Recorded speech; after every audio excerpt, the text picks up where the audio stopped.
Hello, Tom, aka Gedeon here for Star Frontiers Gamer. We have another edition of Star Frontiersman Friday.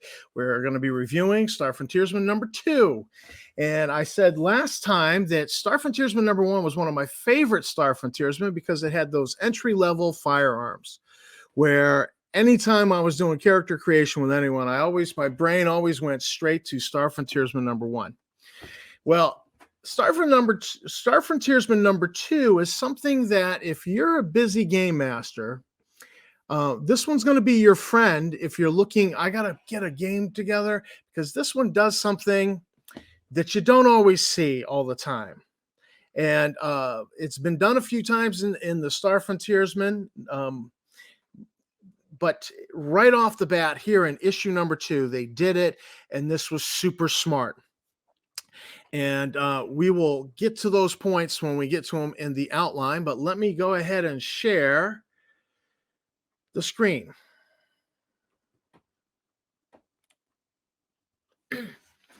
So here we are with Star Frontiersman number 2. Let's blow this up so you can read what's on the screen. And we'll go right to the first article. First article is the Technical Journal. Talks about computers. A lot of fluff, a lot of yakety yak. What's really important with this article? Oh man, that's not nice. Andrew Mordo wrote a really good article, and I read it. But for me, the meat of this article is right here, all the way on page 3.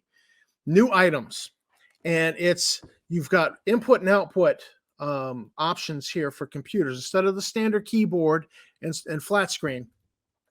They've got voice control, they've got speech output, somatic control, holographic keyboard, and holographic display.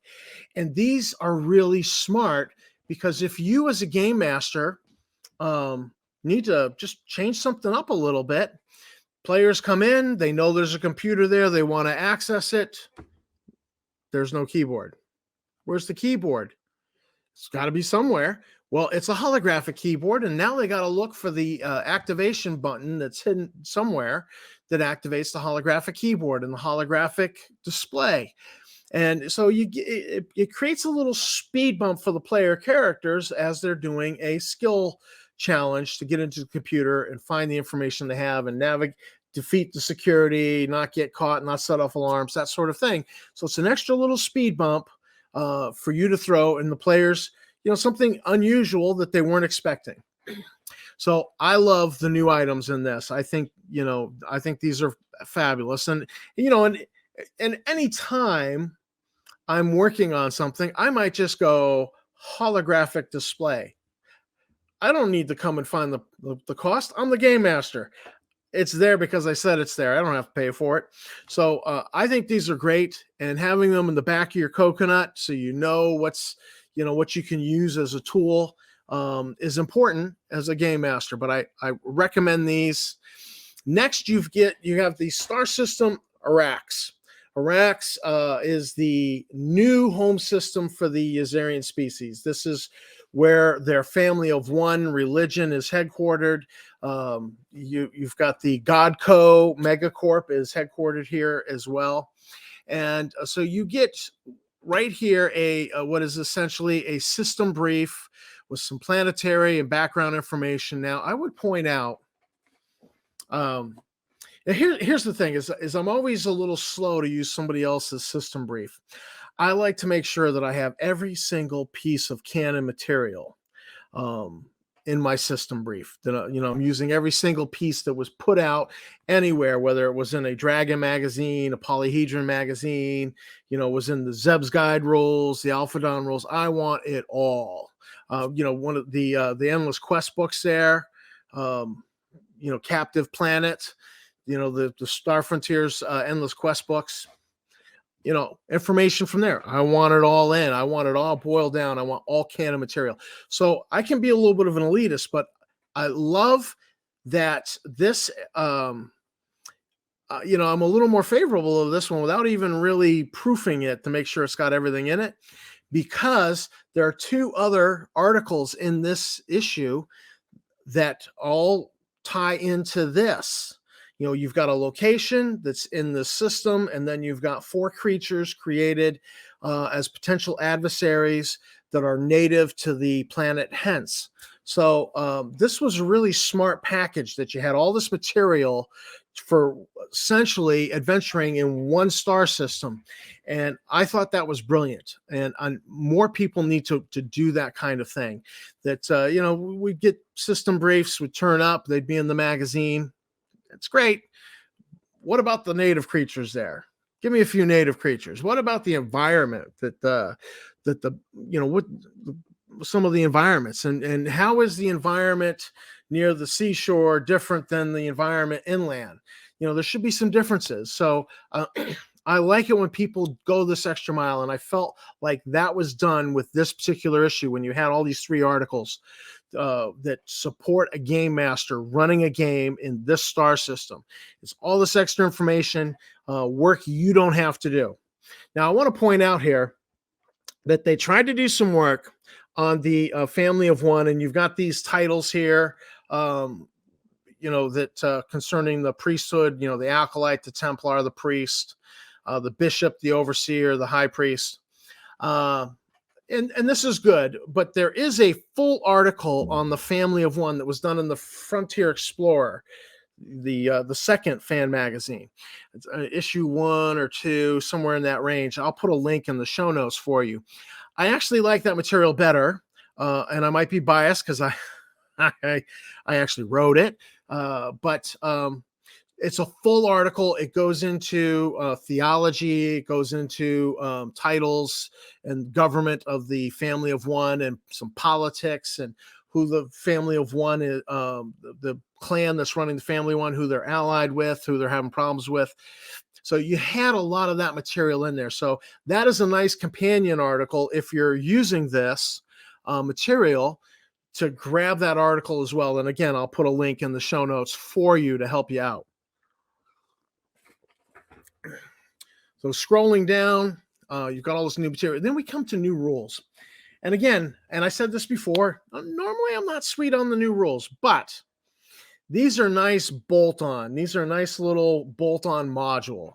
You want to add it's like, you have a car here in Maine and you want to add those little high-pitched whistles that scare off the deer. So you mount them on your bumper.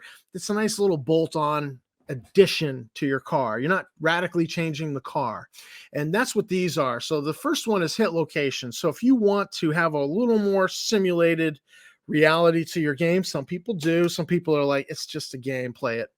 The hit locations, this is not a bad article. It's not a bad bolt-on. It's just a couple pages. The next one is getting drunk. Now, when I first read this, I really kind of glossed, skimmed it and discounted it. It's like, oh, that's nice, and moved right on. Here's the thing. On second look at it, you've got potency factor and fortune points. So, drinks have a potency factor on how strong they are, but some of them have fortune points that if you survive drinking it, there's like a potential benefit for actually running the risk of getting drunk on some of these things that are in here. And the way I would use this in the rules is I would use this in a situation where the player characters need to get something from somebody important, potentially a crime lord, potentially, a politician or somebody who could potentially be an adversary, and he's just trying to size the players up. So he's pouring it, and he expects you to go round for round with him on the drinks, and you got to do it so you get what you want out of him. And so I think there's a potential for using this stuff, and demonstrating that you've got the moxie to go toe to toe with the guy and not fall down afterwards. And so I think that there is great scope for a interesting interaction, NPC interaction, where alcohol is involved. Because normally I wouldn't use this all that often, but I would use it for that type of thing where there's a little bit of a kind of an ability challenge going on with the players and the NPC, and can they get the NPC to divulge what it is they want him to divulge. So I think there's great scope for this, even though I originally discounted it when I first looked at it. Next, you get into the archetypes. And I just want to stress that normally the archetypes try to leverage something in the species description. Well, here we're getting the human systems tech. There's nothing really specifically in the human species description to leverage, but they were trying to just, do archetypes from all the different player character species.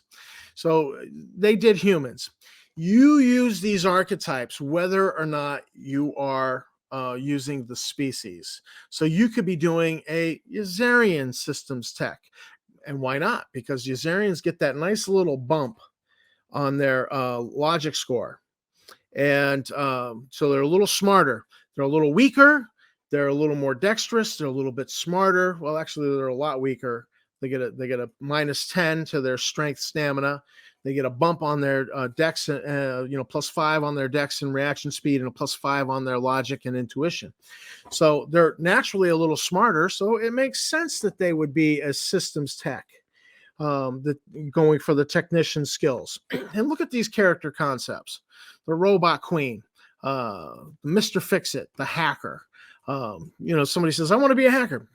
Point them right to this article, because then this article discusses how you develop that character, developing their abilities, developing their skills, discussion about equipment. It's important. So this is a great article. The next one's the Yazarian Cyber Cop. Again, you get the innovative street cop as a concept, the fortress security agent, and the pattern program profiler, which I kind of like that one of the three myself. And so again, archetype articles. I love these archetype articles for setting up a new character. Give me a nice concept. This is what I'm going to play. And then equipment. And who doesn't like equipment? We all love the gadgets. Even James Bond's got to have his gadgets. And so you got, you find your local Capellan free merchant, find out what non-standard, off the regular market kind of material he's carrying, and, find something interesting here, like this CKA fast drawing holster. That's interesting. Eliminate the -3 penalty for your initiative modifier if you're drawing in the first round of combat. You don't already have the weapon drawn. So that's cool. Infiltrator motorcycle. Let's go down here. I'll show you the illustrations. The Infiltrator ground assault cycle. Something a little different, a little faster than the standard motorcycle that's in the game. Heavy assault rifle, the High-Leer hunting rifle, just some extra weapons with some extra wrinkles to them, and some extra accessories. Then here we get to this location. I think I referenced this when I talked about the planetary system brief. This location is set on Araks 4. It's a mining colony. It's built from drop buildings, dropped from orbit. And so it was a shake and bake mining colony. And there's some information here on it. And, this taken with that system brief gives you a little bit more for that busy game master trying to get going I got to get something to go, get something going. People called me up and said, hey, can we play tonight? And I said, sure, come on over. I got to have something fast. Here's your material.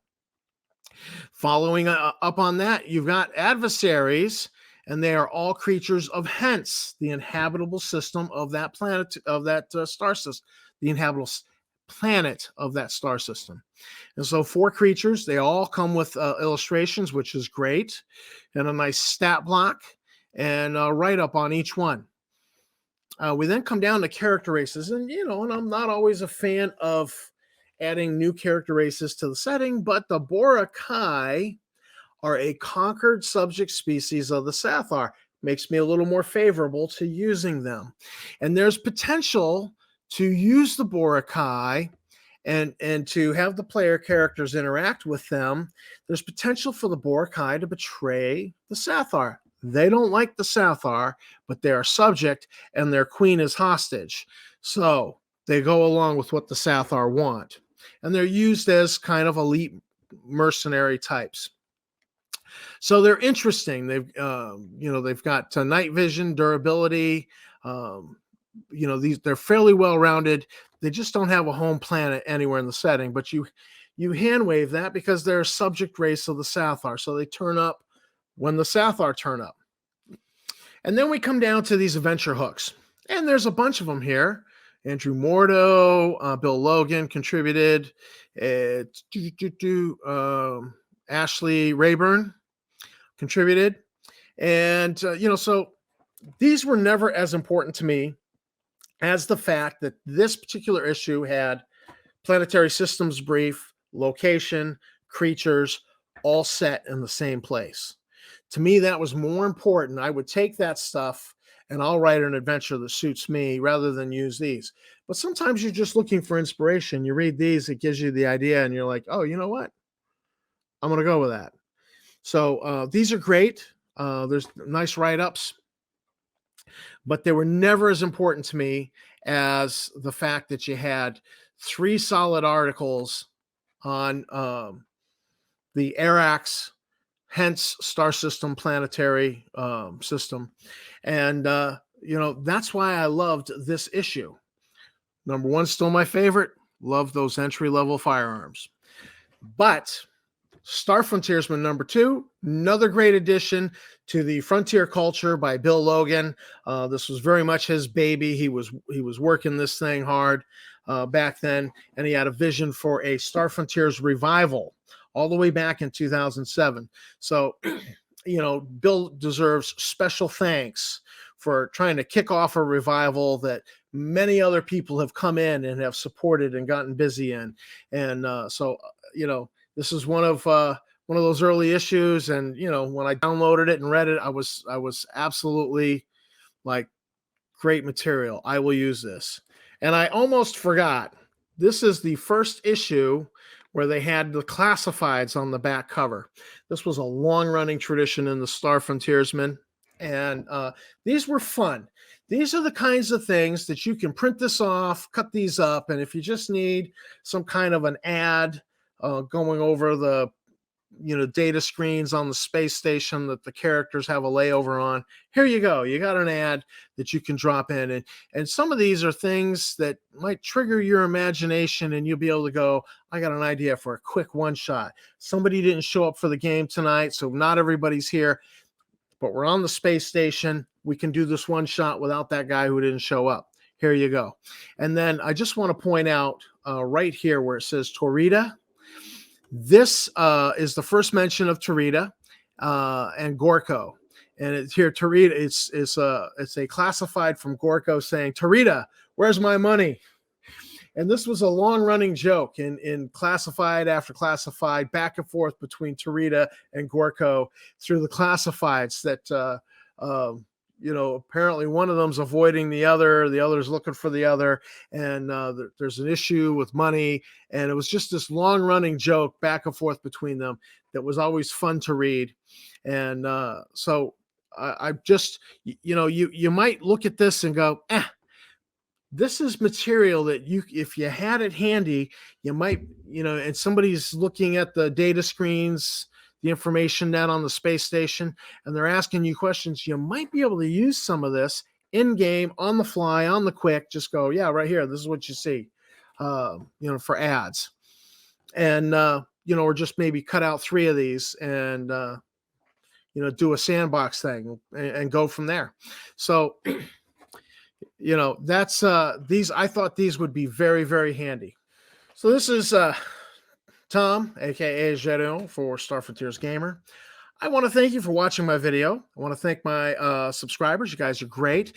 If you haven't already subscribed, go ahead, hit the subscribe button and the bell icon. Get a notification when we drop a video. We're starting to drop them a little more often and be a little more reliable. We're working that, so you don't want to miss anything. And this was a great issue. I highly recommend it. And I will see you all in the frontier.